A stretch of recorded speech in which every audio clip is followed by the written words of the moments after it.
I'm Maybe Burke, and you're watching Makeup for Lost Time. This is my series for trans women and other people who feel like they missed a few classes when it came to learning about makeup. And today we're going to be talking about contouring.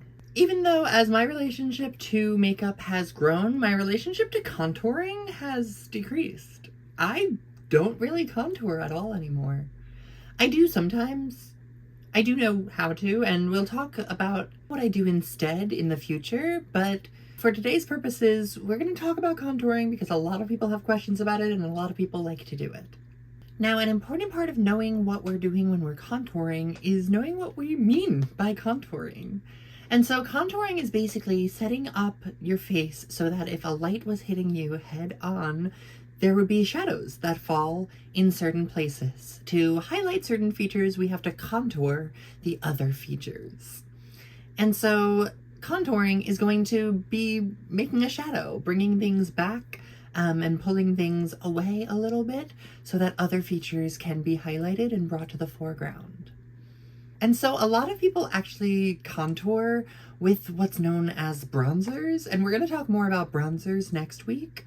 But here is a cream bronzer that I love. I'm going to swatch them on my arm so we can see a side by side. This is a cream bronzer on me. This is my contour stick. And so we want to make sure that we have a shade that is going to be more like a shadow and less like a sun-kissed glow. This is going to be our bronzer. This is going to be our contour. Of course, depending on your skin tone, you're going to potentially need a deeper color, and you can use the warmer tones, but if we're doing like a textbook contour, we're looking for a color that's going to represent a shadow. And so I actually don't have my full face done right now, even though it might look like it. I have foundation, I have my eyes done, obviously, foundation, concealer, and my lips, but I haven't done any contour, bronzer, or blush. And so we're going to make sure that we have that area clear to go on with our contour. And now the main thing I'm going to recommend is making sure if we're using a stick like this for our contour, I'm not going to draw directly onto the face usually, but for the purposes of teaching and placement and showing you how things go, I am going to draw on my face on one side today to show you where I would place certain things. And then I'll show you how I actually apply it at the end. When it comes to contouring, there is like a general rule that you can follow, but it's also going to be based on your own face shape and your own features and what you want to make a shadow and what you want to bring forward and highlight. And so the general rule that you can follow is looking at the side of your face like the number 3. And so that's going to be a line right under your jaw, a line right under your cheekbone, and a line right under your hairline. And so following that 3, that's the basic like rule of contouring. But you'll notice in recent years, most folks aren't drawing the full 3, if you will, on their faces. And so I'm going to contour for my face shape and show you what I would do on myself. I actually don't contour my jawline at all, but I will for this purpose so that you can see today. But I'm going to still hit those 3 areas. I'm just not going to necessarily connect the 3 down the side of my face, but I'm going to start, I'll do some along my hairline so that we have a shadow going to the hairline, especially if you have a bigger forehead than you want to seem like you have and you want to make some shadows there. That'll be really helpful there. And then I'm also going to take some right under my cheekbone here, and making sure that goes all the way up to where my sideburn is so that the shadow's not just coming out of nowhere. And then same idea, I'm gonna move my earring up. And I'm going to take a little bit from behind my ear around my jaw. And so those are the 3 places that you might contour if you're doing a full face of contour like this. There's also nose contouring, but you don't want to see it on me. I don't think it looks good on me. I've never found a good way to contour my nose. I like my nose as it is, and it is too bumpy to try to draw lines on.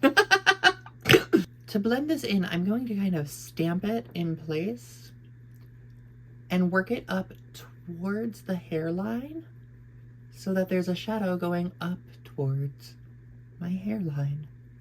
And that way the center of my forehead is our focal point. For the jawline, I'm going to do the same thing, but I'm actually going to be blending out down the neck, not up towards the jaw, because then it'll start getting muddy on my cheek. We're gonna go down here.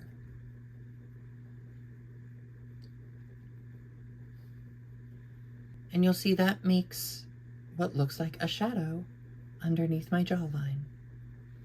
And then of course, under the cheekbone, we're gonna tap that in. And same thing, I'm working upwards towards my hair, because we wanna make sure there's not just a line showing up anywhere on our skin. We wanna be working from somewhere so that the shadows are cohesive with the whole face. And now you might be thinking, those disappeared. But really, depending on how I hold my face, you will see some slight shadows are forming. The real trick with contouring is you don't want to see streaks and lines across your face. They're supposed to be subtle shadows, and a lot of people are looking for much more like dimension and much more obvious streaks of makeup on their face. But that's not necessarily what contouring is supposed to be doing for us. So here you'll see a line of a shadow that does give my cheek a little bit more dimension, as well as one under my jaw. And honestly, I usually wear my hair down to cover up this like corner of my hairline, but it's helpful to have the shadow there as well. Now, to show you how I actually would contour if and when I'm doing contour on my face, I'm not going to, again, draw directly onto my face the way that some people do. I'm gonna take the brush straight onto the stick. And so I'll have the product on the brush, and from there, go into where I want it to hit my face. This helps get a little bit more even of a distribution. It helps make sure the product doesn't dry down before we blend it in. But you'll notice I'm going in the same spot that I did on the other side. It's just a little easier to work with, and you can use less product this way because we don't really need as much makeup as a lot of people pack onto their faces all the time. And you can get more control and more consistency when you go in with a brush and control how much product you're using. I'll go under my jaw, even though I typically don't. Just for cohesion here. And you'll see I don't have like stark lines to blend out like I did on the other side. I can just place the shadows where I want them to fall. And so that's really all contouring needs to be. When I turn my cheek, you don't necessarily see like a huge streak down my cheek, but you'll see that it adds some dimension and some shadows onto my face to make my jaw and my cheekbone and my forehead pop a little bit more. Again, you can do this with a warmer tone and with a bronzer if that's your vibe, but we'll talk more about bronzer and how I use that next week and show how it's a little bit different even if you use it in similar ways. That is my very brief overview of contouring. Again, depending on your skin color and your face shapes, you might want to contour in a little bit of different ways. This is the way that works best on my face, and this is the only face I have to show you on. I honestly don't really use contour. I don't use like a cool tone true shadow of a contour much anymore. I actually feel like it kind of masculinizes my face more than it helps to like neutralize or feminize. But there are ways that you can do certain things to try to feminize. Rounding out your hairline like I do is a way that can look a little more femme for trans girls who might be a little more self-conscious about their hairline and things like that. If you have a pretty strong jawline, I would recommend not going with the contouring under your jawline. It's unnecessary. And I would play around with things that you like doing. I did my concealer video, and if you go back to that, that's how we highlight certain things. So we have contouring here under the cheek, and under the eyes we have a highlight. We have a lighter color that brings it forward. So play around with what you're highlighting. And maybe you don't need to contour, or maybe you should contour in a different way around some highlighting that you're doing.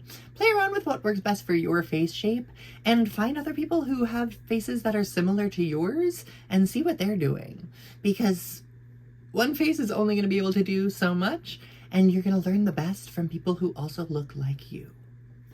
But thanks so much for watching, and I'll see you next time as we make up for lost time.